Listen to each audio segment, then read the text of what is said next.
Should be. Okay. Hola. I'll scoot over. It doesn't really matter today. We're going to throw people off. We're going to really throw people off. It's going to be awesome. Be on the wrong side. Okay, guys. Welcome. This morning we're going to talk about I'm finding us, our all-time favorite tools. Except we're going to mute us because we don't need to listen to us too.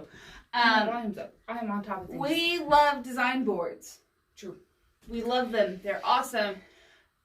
If you don't know what they are, well, I didn't bring a finished one because we're going to make it. You're going to see when we're done. But it's different from a design wall. And I love my design wall at home. We both had a design wall at home before we got design boards.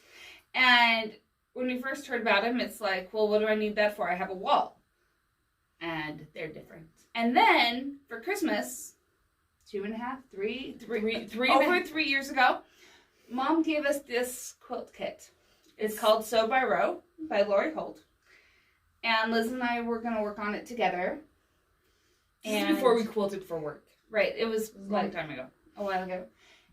Right, a whole 3 years. Anyway, life changes. We were working on it, and I don't know if you noticed, but there's some little pieces in this. This was our first Lori Holt project, and the way this project was initially put out, now there's a printed pattern, was a series of video tutorials with Lori. And so you paid for access to the video tutorials. And she was always using these design boards and all sorts of other nifty tools that we learned about. And about halfway through, we were like, we need to make some of those things. And I had the materials at my house. Like because sitting in the garage? We did. That I was about to throw away, actually. And so we ended up making them. But it's because you see all these itty bitty pieces, these tiny triangles in the tomatoes, little bitty 9 pouches, the scissors had about 1,000 pieces. The irons. The iron. There's fat quarter stacks on the bottom of this. I know you can't see them, but they're adorable. They're here. We got fat quarter stacks and spools. Guys, this iron right here, these were 3 1/4 inch squares. 3/4 inch squares. It was our first time doing itty. It was little. Anyway, I love this project, by the way. It's one of my favorites. We have the pattern in the shop. Yeah. And the fabric. Anyway. So that's what prompted us to make design boards. So one day at Liz's kitchen, we did, and we watched Lori's video on how to make them. And then we adapted And then we said, but I want to do this instead. And so we did. And for a couple years since, we've been telling everybody, hey, go look at Lori's video. It's great, but this is what we did to change it. And now we're just going to show you what we do. We're going to show you how we do it. Okay, so to make a design board, materials required. Foam core. If you don't know what foam core is, your kids or you have used it for a science project at some point. It's poster board with foam in the middle. Right, 2 layers with the foam in the middle. You like this, especially if you're going to do like a Lori Holt applique project, because you can stick the pins into it. Which I do every day. It's our, what do I call it?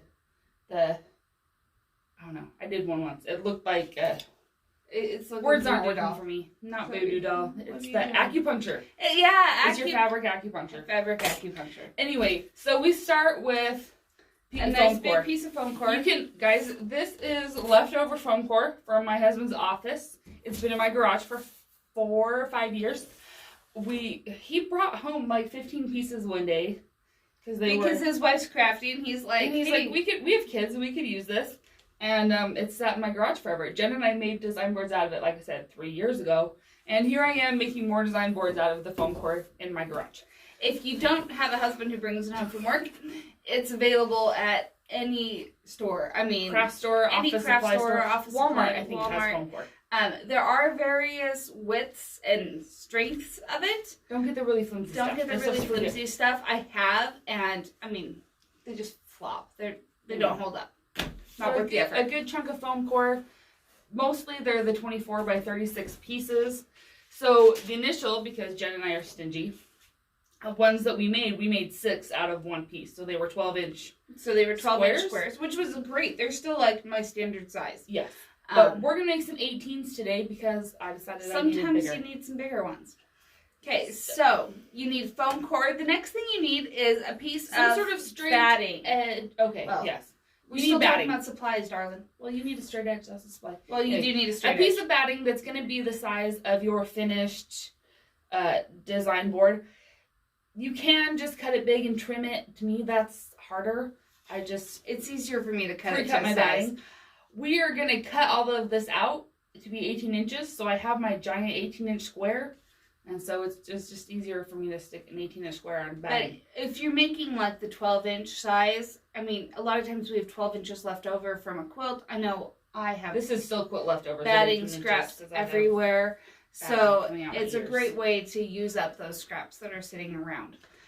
So felt works too. Felt works too. Felt works great. It's really sticky. Remember felt boards from childhood.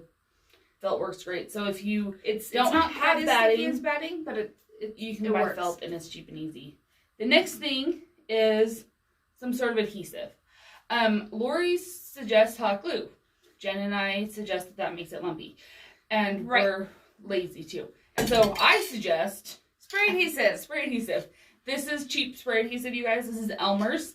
It's not made for putting together a quilt, so you don't need to use the expensive stuff. It's just Elmer's Craft Bond spray adhesive. And it's like $6 at Walmart. And I love this stuff, and it's going to work great. And we're going to show you how to do it. Right.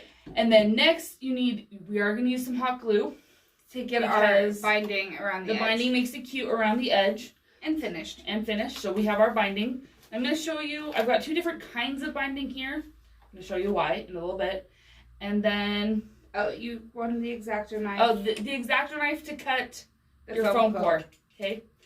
And if you don't want to do the binding method and use the hot glue, there's really cute ornamental duct tape out there. Duct tape has become adorable these days. And there's a lot of cute ones out there. I went to Walmart with my kids this morning because I'm that prepared. And we bought mermaid scale duct tape. And we'll show you how you can use that instead of the batting. Or not batting. Binding. I love that we both messed up on the same word. It's a B word.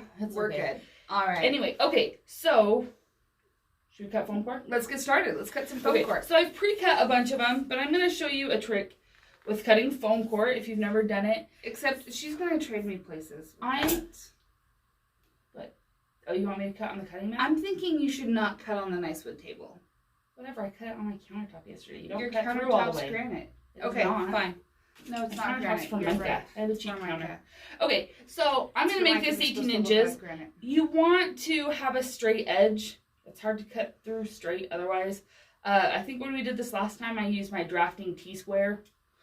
Something along those lines. I'd like to pretend I'm kidding. I'm not. A yardstick would work fine. Yardstick works. Whatever you got. A straight edge to be able to follow along. Get your blade out. Not too far. You're not going to go all the way through the layers. Okay? And you're going to essentially score it in a little bit all the way down. Okay, so scoring means not all the way through. Yeah. Okay. I'm going to cut down here too so I can just cut this thing in half. Okay. So now that I've done that, it's going to break open like this. And you'll notice I didn't cut through the back piece of the paper. This is how you make a nice stand for your kids. Yeah, this is what we use these for science fairs. Because they stand up like this. It's so easy. Right? So now I just go through on this side and really cheap and easy can go down the straight line and it comes apart. Right. My edge is a little rough. Doesn't matter. It's going to get covered up. Okay, and then I can turn it around and do the other direction. But I'm not going to right now because I've already pre-cut a whole bunch of these. Great. Because this is pretending like we're a cooking show. Right. This is our big cooking show. Woo, okay. All right. So we have our piece of foam core already prepared and out of the oven. Yeah. Okay. So we have our piece of foam core. You'll notice that we're putting this on top of parchment paper, newspaper, paper bags from the grocery store, freezer paper. I don't care. Whatever it is. So your overspray doesn't go on your table, cutting mat, whatever. Ideally, you're going to do this outside or in a well-ventilated area. We're going to do it in here and get high. Right, but we're going to be quick. Okay, so we're just going to try and cover really lightly. Now, if you watch Lori's quilts tutorial, she tells you to use a glue gun for this. But like Liz and I said, we felt that would make it lumpy. Because hot glue is lumpy. It is lumpy. Okay, now you're going to put this down. You have a minute to get it fairly accurate. And just fairly. And you can kind of stretch it and whatever. It's going to be fine. Because if it's what I want to get rid of, is that? The rumples, wrinkles, ripples, we pleats, got it. whatever you want to call that. Bumps. Okay, but see, Nice and smooth. now I have Lovely. this fantastic piece of batting stuck to paper. Nice and smooth on top of my foam core, right? I'm gonna lose this because it's still attached to glue. Nice. Little sticky. Okay, so you guys, this right here is a functional design board. Totally ready to go. Totally ready to go. But we like to make things Pretty. pretty And finished. because that's what we do. Right. So this is where our hot glue comes in. Now, when you make batting, most of us make what we call a French batting. Binding. It's still binding, not batting. It's binding. We make a French binding. We cut it at about 2.5 inches, fold it in half, put it on, and then you get that nice double coverage on the outside of the quilt so it wears really nice. Mm-hmm. Another form of binding in this world It's called is a double fold. bias tape, essentially. It's a double fold bias binding.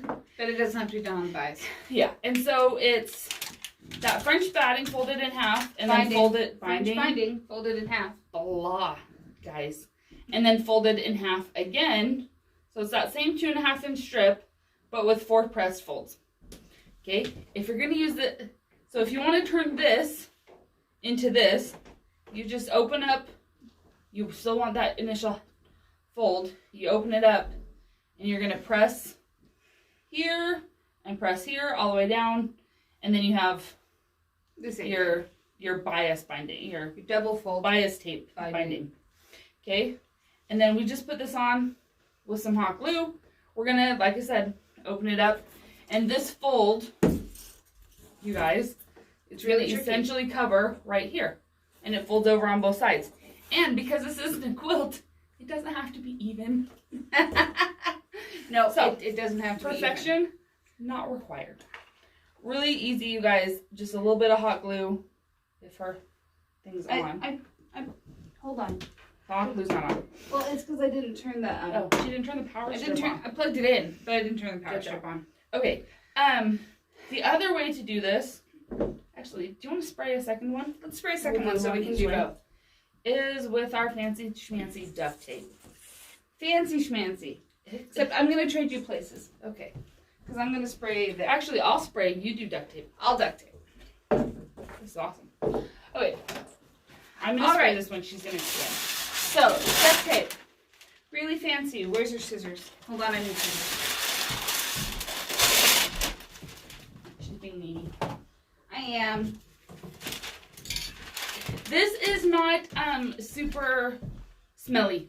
No, we're As gonna far burn. as We're spray fine. adhesive goes, just so you know. It's not as bad as like The 505 Spray paint and or some of those 505. things. It's not as good, but it works great for this But we project. don't need something like really heavy, permanent or anything because That's not what we're going for here. we're not going to be trying to pull this off. Okay, so for the duct tape, I'm going to go ahead and just start at an edge here. About half of the width, About or half. however much you want it to show. Right, I mean, I don't want to go too far over because I don't want to cover up my design I board. don't want to take an inch of my design board. And I just fold it over. Really tricky like. Okay. And then when I get to the corner here, I can just wrap the corner. Now leave it open because she's going to show Leave you it how to miter open, the 'cause corners. what I'm going to do, because if I just keep folding all the way to the corner, this is going to end up on top of itself and it's going to be a little flange. So what I'm going to do is take my little scissors here and cut a slit in the duct tape right there. Okay, so that I'm going to lay this side down first and then lay this side down. And now it's all still totally stuck down and I'm not taping on top of myself. Taping on top of the tape. Yes. So it stays down instead of having a part that's still loosey-goosey. So, this is how we duct tape them. Super fast, super simple, And it's cute. I It know. works just I fine. got mermaid scale duct tape. Can't do that, right? No. Is this getting hot? Oh, there we go. Getting some glue out of it. Okay. Alright. I'm gonna put this back up then. All right. So, go ahead. This is the shorter one. We're probably going to have to put 2 pieces together. Since I made 18-inch design boards, most of my scraps of binding are not that long. Right. How much binding do you need? 18 plus 18 plus 18 plus 18. 18 times 4. So that ends up being quite a bit. But I'm going to show you don't even have to seam it. So we're going to put a line of hot glue along the front edge of this to hold our binding down. I'm just going to open it up and lay it there. You don't want to go too far with hot glue because it does cool quickly. Yeah. If you haven't worked with it in a long time. I was going to say, I am a professional with hot glue. I may have had to tear my sewing room apart this morning to find my hot glue gun. My hot glue gun has been at the shop for the last 2 years. Right. That's how often I use it these days. So then we're going to go ahead and do the same thing here. We're going to miter the corners, okay? Just like if we were doing a quilt. I'm going to come in, do a 45-degree angle, and then go down, put a dab of hot glue under there. To do it, perfectionism not required. Okay? Because, you know, at this point you probably know a thing or two about Jen and I, and perfectionists, we are trying to recover from being. Great. We're recovering perfectionists. We're recovering perfectionists. I'm done. She wins. Oh, I need more glue. I got you glue sticks. Thank you. I thought a little bit ahead. Good job. Not enough to get scissors out of, but... You weren't sewing. We weren't sewing. So, I mean, we even set the machine aside. I know. Aren't you guys impressed? We're kind of on top of things. Right? We pretend. Okay. But guys, this is really quick and really simple. The hot... This part we... Oh. Gotta do my mitering. You got a miter. It's trickier a little bit with the bias. The bias tape version. The double fold. The double fold. Well, it's only bias if it's cut on the bias. Well, if you go to buy it at Hobby Lobby, it's called bias tape. Right. Hobby Lobby and Joann's, they call it bias tape. So you can buy it pre-made. Yes, that's true. But this is where we're going to get into that fantastic meme of... Have you ever seen the one where it's like I could buy it for, you know... For $10, or I can make it for $95 worth of craft supplies? Right. This kind of falls into that category. It definitely falls into this category. So this is definitely something that if you have a lot of these materials sitting around, you know, maybe you just need to go buy some spray glue or something, it's definitely cost effective to make yourself. If you're going to go out and buy all these materials separately, it's not cost effective to make yourself. You can just buy we sell design boards pre-made. So you can buy them pre-made by Riley Blake. We have them in our shop in a lot of different sizes. So yeah, they are easy to make yourself, but it does go into that meme. But if you're gonna go spend $3 on a package of binding to make one or two, just buy it all done. You can buy it done. It is an option. Just so you know. The other thing I like about doing this with the double fold way instead of the other way I've seen it done is a lot of people burn their fingers quite a bit trying to use the hot glue getting this binding on. And that becomes a non-issue when we do this. Yep. So, last one. Ooh, I might make it. I'm going to make it. Woohoo! Except I'm going to cut off your selvage. Well, no, I'm going to fold it under, so no, you're not. Oh, fine. I won't. I'm going to show you how to finish it. But, yeah. I am using the low temp hot glue gun. I did grow up with my mom's giant high temp will burn your fingers off hot glue gun. Yeah. I used it at her house a couple years ago and burned my finger really good. Because I've gotten used to the cheap and easy low temp safety ones. Okay. So when I get to the end, you guys, this is fancy. I'm going to fold it back so I have a finished edge. Right. Really fancy. That is, and I'm going to put a dab of glue in there. To fold it. But that's literally all there is to it. Right, and then we're just going to fold it over on the back and... do this all over again on the back side. Right. Fancy. See, we're just going to... And then I can come back and kind of get some glue under these spots where maybe I don't have it close enough to the edge. But that's easy to do once I get onto the back. I reloaded. Thank you. And it takes a lot of glue. It does take a lot of glue. So yeah, I mean, Jen and I enjoy making them. We are total nerds like that. And I have, guys, I don't think you can have too many. Okay? No. I have, maybe 14 at home right now. It's not enough. I could use more. So when I made my Farm Girl Vintage quilt, which is no longer in the shop because it's at Judy's house, I would go out to my kitchen counter because that's where I cut if I'm going to spend a lot of time cutting. And big.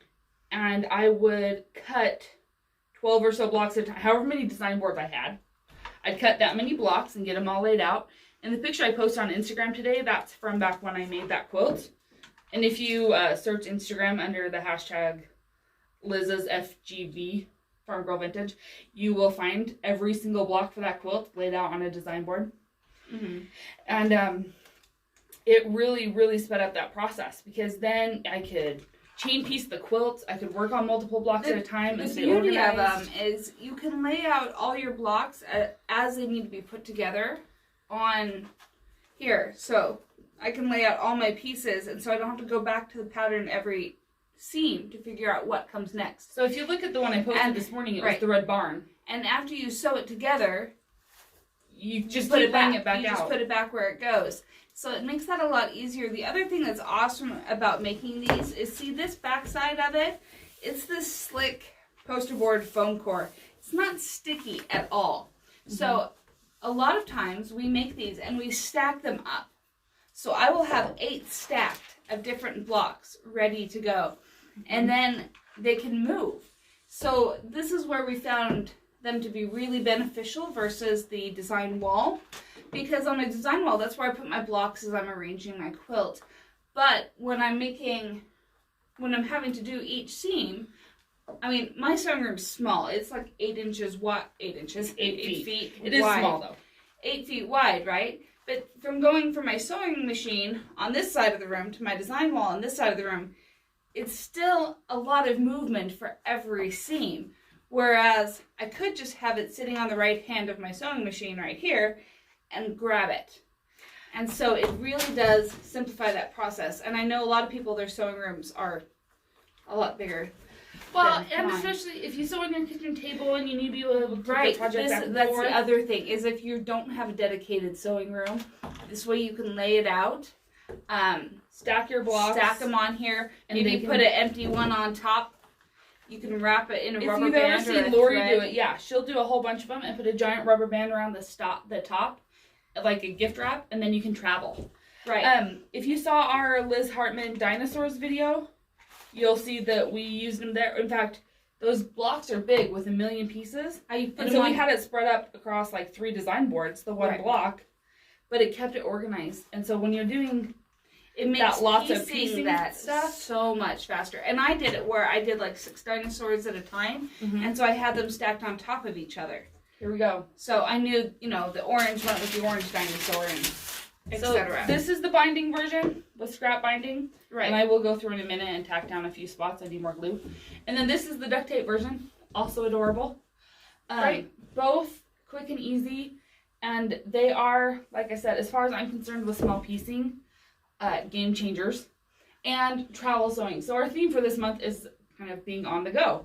And travel, and Jen and I go back and forth between the shop and between here and our homes. And we used to sew a lot, back when we had time, together at my house or something. And it was an easy way to take projects back and forth. And like I said, yeah, you cut a whole bunch out, stack them all together, and travel them in a stack. And it's just quick and easy. Together. And they are a game changer. If you haven't done them or you don't think they're necessary, try one.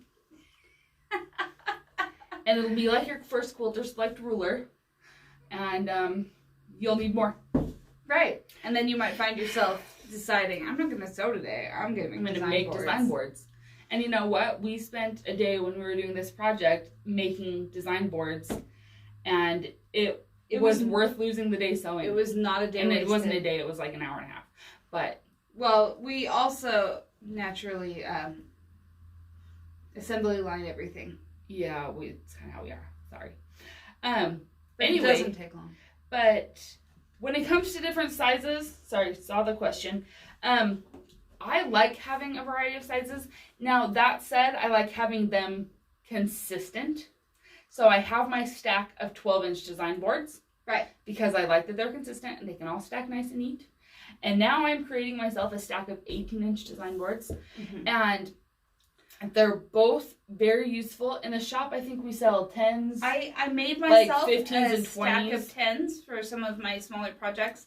I like to bring them with me when I'm teaching some of my classes. Mm-hmm. I keep meaning to make a bunch just to stay at the shop for classes. But I have 10s, I have 12s. I mean, when I was doing Prim, because those are 18-inch blocks, they were 18 and a half finished. So it's nice so to have I made myself one. 2 20-inch design boards for that one because I needed to be able to lay it out and pin it and let the applique dry. If you're going to do... But I also like to... The applique is in my car traveling. I like to have it on one of these because it keeps it from getting squished. Yeah, it doesn't get all wrinkled and messy.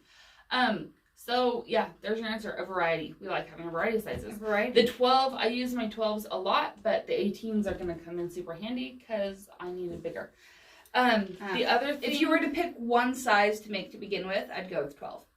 Yeah, because it's not huge and it'll do most things. Like I said, if you look at my Lori Holt, my Farm Girl Vintage images from before, I did all the 6.5-inch blocks and they were all put on a 12-inch design board. Mm-hmm. And it was really versatile and I can really use my 12s for most things.